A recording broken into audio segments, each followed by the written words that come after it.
So Planet of the Apes is a thing, or a lot of things really. I watched a lot of Planet of the Apes for this episode. There are 5 movies in the original series, and let's just say that they vary wildly in quality. And that doesn't include the 3 movies in the modern reboot series, or the weird Tim Burton one from the early 2000s. And there was also a TV series and an animated TV series, which, despite coming out well before my birth, I feel like I've seen it before.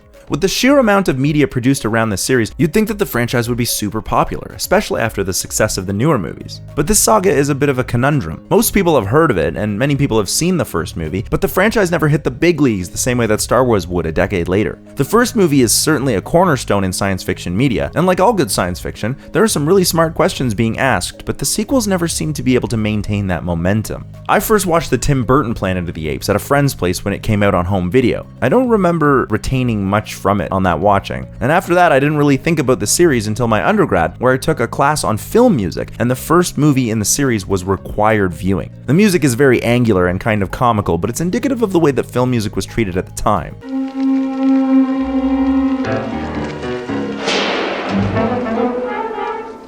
Until Jaws came along, but you can watch my video on that movie to learn more. John Williams is a goddamn genius! I really liked the first movie. It's a fairly smart premise. The only issue I have with it is how slow the pacing is at the beginning, but I enjoyed it. No one ever talked about the sequels, so I didn't really know they existed until more recently. Around the same time that I watched that original movie, the reboot was released in theaters and has since been turned into a trilogy and renewed interest in the franchise. So on a whim, I decided I was going to watch all of the Planet of the Apes movies. Because apparently I'm a masochist on some level. But this time while watching, I noticed some ideas that I hadn't previously caught, or at least I read the movies in a way that I hadn't thought to previously. The basic premise of living on a planet occupied by intelligent apes where humans are the less intelligent species raises some very interesting and concerning ideas about the nature of human-animal relations. The original movie was novel in the way that it presented a new social and animal order, and unlike other movies which use anthropomorphic animals for no discernible reason or simply because they have cultural meaning, which you can hear more about on this video I did on Zootopia, Planet of the Apes has a reason behind their apes having human-like qualities. I'm going to mostly focus on that first movie over the others and leave the reboot trilogy out altogether because I may want to come back to it for a part 2, and also because I think it deserves to be talked about on its own. But for now, the original movie is incredible because the way it calls into question the fundamental bias of humans and the way we act towards animals, why non-human animals don't have rights, and the ideologies that have influenced our treatment of non-human animals. And so today, I want to talk about Planet of the Apes.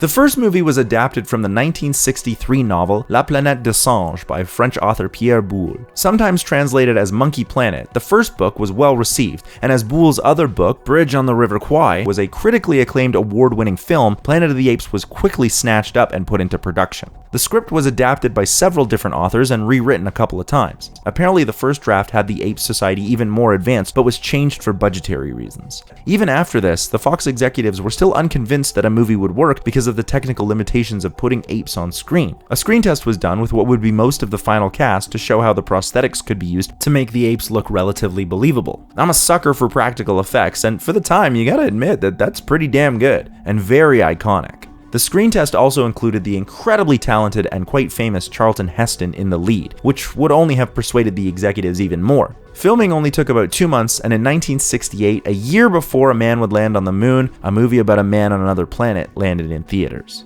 Planet of the Apes was hugely popular and garnered many accolades. Fox was happy enough with its release that they greenlit a sequel, but reduced the budget. Heston was uninterested in being part of a sequel, and so the story was written to follow another astronaut following in Heston's character's footsteps. Heston did ultimately agree to appear in the movie, but only in a limited capacity. The sequel was received far less favorably, but due to the cliffhanger ending, a third movie was also greenlit. This was followed by a fourth and fifth, each receiving mixed reviews. Fox chose to leave the series until almost 30 years later when they figured the time was right for a remake and they approached Tim Burton to direct. In 2001, Tim Burton released his take on the films with a retelling of the original movie. This movie was not a total failure, but failed to capture audience attention for any prolonged period. Because of this, it did not reboot the franchise the way the studio wanted, and mostly people don't talk about this one.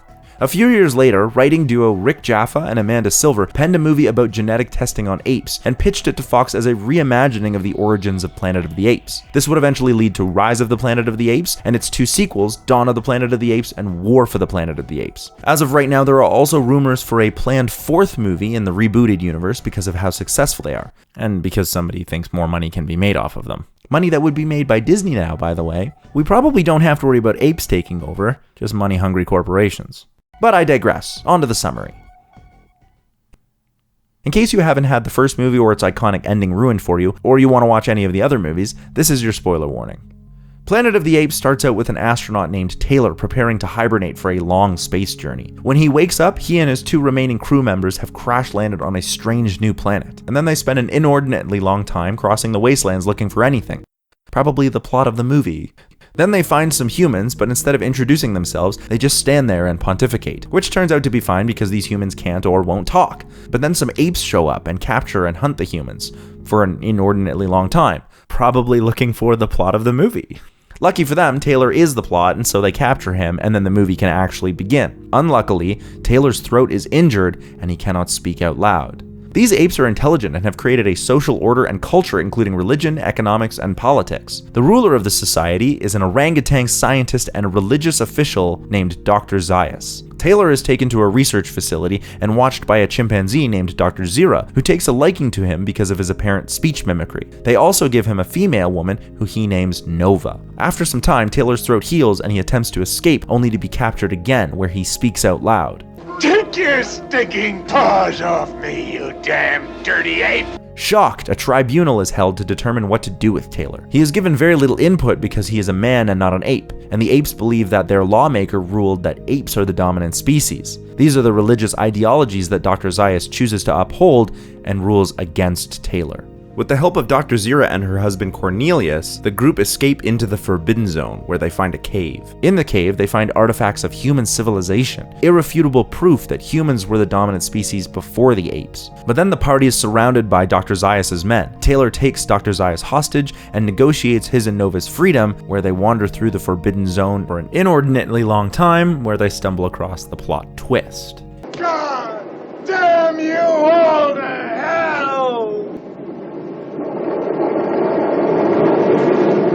The second movie sees Brent, an astronaut, follow in Taylor's footsteps, looking for Taylor and his missing crew. He runs into all the same familiar faces before discovering that Taylor has been taken prisoner by a group of psychic humans who worship an atomic bomb. Teaming up with Taylor, they try to stop the bomb, but are unsuccessful. Escape from the Planet of the Apes follows Zira and Cornelius in a kind of role reversal, as they have traveled back in time to escape the atomic bomb in the humans' rocket. That isn't how time travel works, but they land in modern day, or at least 1970s Earth, and are met with prejudice and an extremely stupid physicist who wants to kill the pair to stop the future from happening, which is super not how time travel works. Conquest of the Planet of the Apes sees Zira and Cornelius' son Caesar still alive in a world where apes are forced into indentured servitude and slavery. Caesar sees this cruelty done to his kind and starts a revolution to overthrow the humans' reign. Battle for the Planet of the Apes sees Caesar working with some humans to create a place where both apes and humans can live peacefully, but there are some remaining humans that are still resentful of the apes and want to go to war, which is only exacerbated by the warlike gorilla named Waldau. Eventually, a battle breaks out and Caesar mistrusts all humans, but overcomes his prejudice and agrees to work with the humans to create a better future for everyone, and this marks the end of the original series.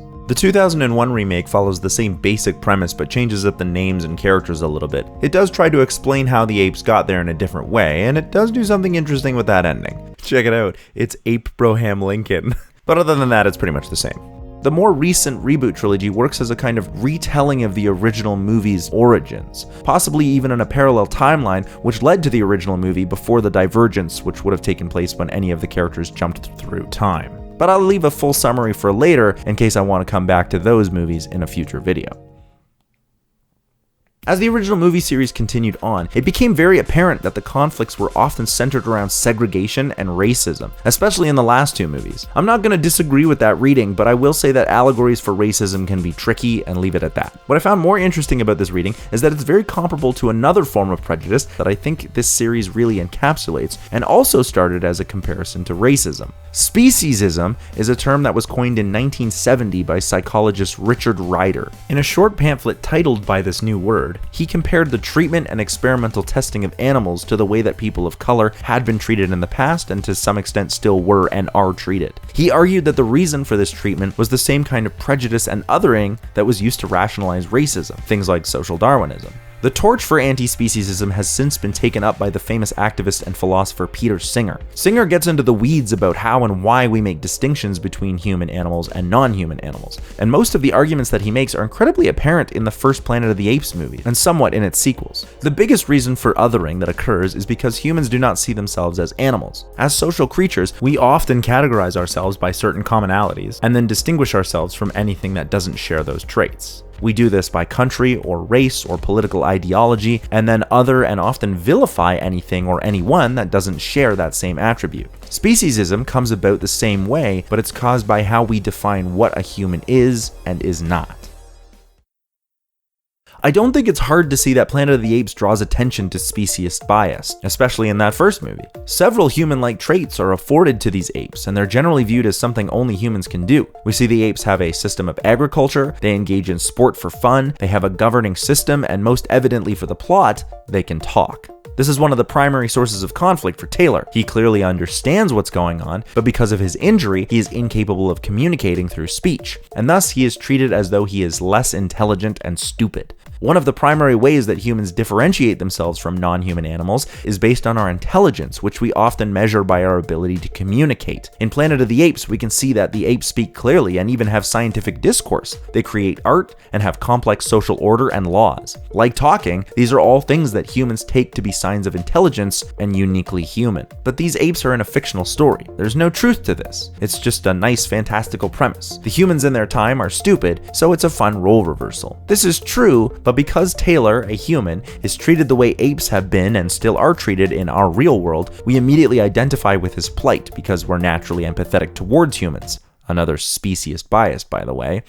This movie is depicting a human being locked up, a smart astronaut who is denied freedom and treated with no dignity. We, the audience, are wired to empathize with humans and hopefully feel indignation at the way he is treated. It's just good character writing. That means the movie's working. But Planet of the Apes takes this a step further because it forces us to realize that this behavior is exactly how we treat apes and other non-human animals. In fact, in our world, every time we try to define what makes humans distinct from non-human animals, we run into ever-increasing gray areas. So this movie is really forcing us to contend with why we treat animals this way.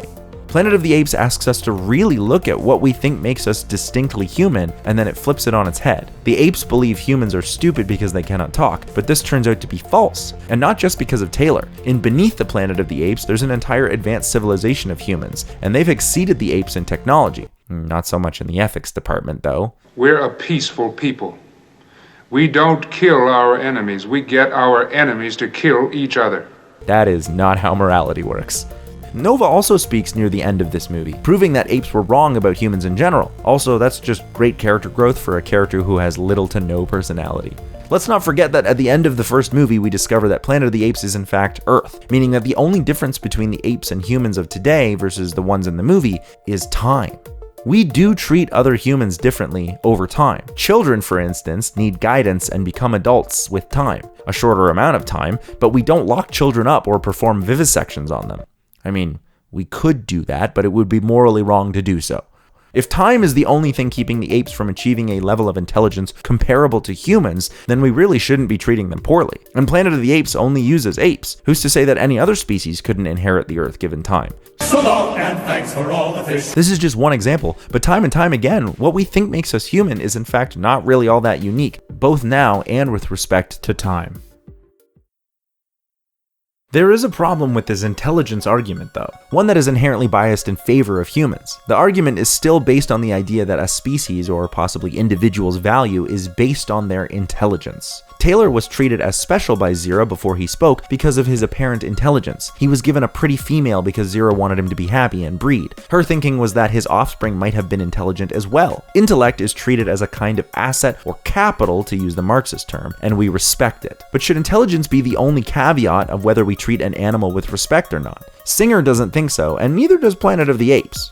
One of the most interesting scenes in the movie is the trial. While trying to determine Taylor's fate, the parties present are confronted with the idea of whether or not Taylor has agency, autonomy, or should be considered a person. In this case, I mean person in the philosophical or legal sense, as a being that is treated as autonomous and given rights and responsibilities by law. The argument that is presented by Dr. Zaius and his legal representative is that Taylor cannot be considered a person because he's not an ape. Objection! This exhibit is indeed a man. Therefore, he has no rights under ape law. In fact, this extends so far that Taylor isn't even permitted to speak in his own defense because he isn't seen as a person. In his stead, Dr. Zira and Cornelius argue that because Taylor can speak and is rational, he should be afforded personhood. But this again is still based on the intellect bias. Whether or not a creature can speak or is rational or autonomous is besides the point. All creatures should be extended the same courtesy of having personhood afforded to them. In the real world, when we deny this to a person, we call it a human rights violation, and people get very upset about this, and rightly so. And yet in some countries, corporations are afforded personhood. I find this flabbergasting that we let corporations have rights but ignore the plights of people and more broadly animals. There are some exceptions, of course. Certain locations and animals have been granted personhood, but this is on a case-by-case basis. The fact that we expect basic decency be given to all people because they are alive, but not to animals because they're seen as lesser, seems to be a rather large oversight. And Planet of the Apes touches on this idea and highlights it, but it never really comes to a conclusion on what the right or wrong answer is. It seems to imply that the outcome of the trial is wrong because Taylor is denied personhood, but it doesn't take any hard stances on whether or not all animals deserve rights. There are other biases that come out in this movie. I think it's worth noting that even after being faced with the evidence that apes are intelligent, Taylor still calls the world upside down. It's a madhouse!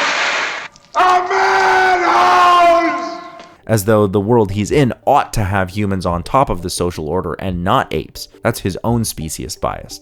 But more evident in the first movie is the prominence of religion. Now, I don't generally like to talk about religion on This Is a Thing, as it can be very divisive, but the depiction of the apes' religion in this movie has a lot of poignant parallels to the Judeo-Christian values that have informed the basis for a lot of Western culture, including our bias. In the original movie, Dr. Zaius' prejudice towards Taylor is because he believes Taylor's ability to speak is a mutation that can be wiped out. Most of his prejudice comes from the fact that he's a religious leader and upholds the laws of their religious figure known as the lawmaker. Throughout the movie, many characters reference the scriptures and doctrines of the lawmaker. Why do men have no souls?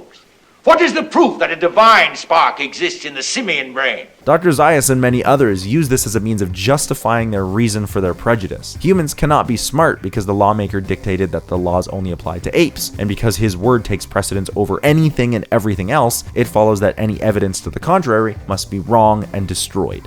In the West, a lot of our bias around the treatment of animals comes from how our laws and morals were solidified as religious morality was codified. Singer and many other philosophers claim that most of our prejudice towards animals stem from the way that religious scripture, like that of Genesis, seem to give humans the right to exploit animals. If the scriptures say it's okay, then individuals would be excused of any immoral actions towards another creature simply because they believed it was the word of a higher power, even in the face of overwhelming evidence to the contrary. So it's not as though there isn't a precedent for the depiction of religion in the movie and Taylor's subsequent treatment because of it. What's more is Dr. Zaius may have had proof beforehand, but made the forbidden zone to ensure others would not discover the truth, as it would have undermined the lawmaker's word and would have also weakened his own power. His adherence to the speciesist view of humans might be motivated by his own need to keep power over them. This may be to justify his treatment of them for whatever political or social gain that it afforded him, or perhaps because then he'd have to come face to face with the fact that he would be responsible for the mass murdering of innocent creatures for no reason other than he wanted to believe that he was better than them.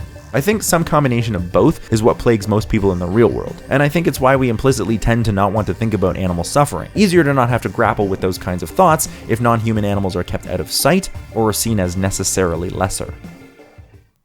Planet of the Apes does an incredible job of outlining ideas around speciesism. By inverting the roles of humans and apes, it calls into question the relationship of the two species and forces the viewer who empathizes with Taylor to reject the way he is treated, but also come to the realization that we do the same thing to other non-human animals. By the time Escape from the Planet of the Apes rolls around, Zira and Cornelius are the main characters, and we see them treated in parallel to Taylor and are met with the same prejudices. But at this point, we empathize with them. We can see that they are treated with bias. They're not always treated with hostility, but often as an oddity and without autonomy or respect. By changing the way animals are viewed and depicted, these movies force us to rethink the way we view non-human animals with empathy, and hopefully reconsider how we treat them in regards to our own prejudice brought on by human superiority bias, personhood, and entrenched beliefs brought on by dogmatic ideology. Whether or not you agree with this reading or arguments, I think it's undeniable that this series does a wonderful job of pointing out that there really is far less of a chasm between humans and non-human animals, and this distance grows shorter the more we study it. And that is why Planet of the Apes has some amazing insight into the concept of speciesism. Here are my stray thoughts. If you haven't seen the original movie, it's really worth your time. It's a classic for a reason, even if it's a little slow. It's also very interesting that the movie predates the word speciesism by about 2 years, but the arguments and the movement around animal rights have been around for a long time. The sequels you can skip unless you're really curious about them, and they do have their moments. The idea behind this video was meant to use Planet of the Apes as an introduction to the concept of speciesism, and was by no means comprehensive. If you have arguments or want to learn more, check out some of the literature I cited in the description. As for the reboot series, we'll leave them for now and see if I can cook up any ideas. Hey! Thanks so much for watching that episode. Don't forget to hit that like button and share it with your friends because it really helps the channel grow, especially if you like what I'm doing here. This episode was a lot of fun. Singer is a neat dude and I might come back and talk about him again, and I definitely think I have more to say about the Planet of the Apes sequel or reboot series, but maybe not in conjunction with Singer. We'll see what happens. But stay tuned because that's all happening right here on Cinemasters Ultimate Timeline.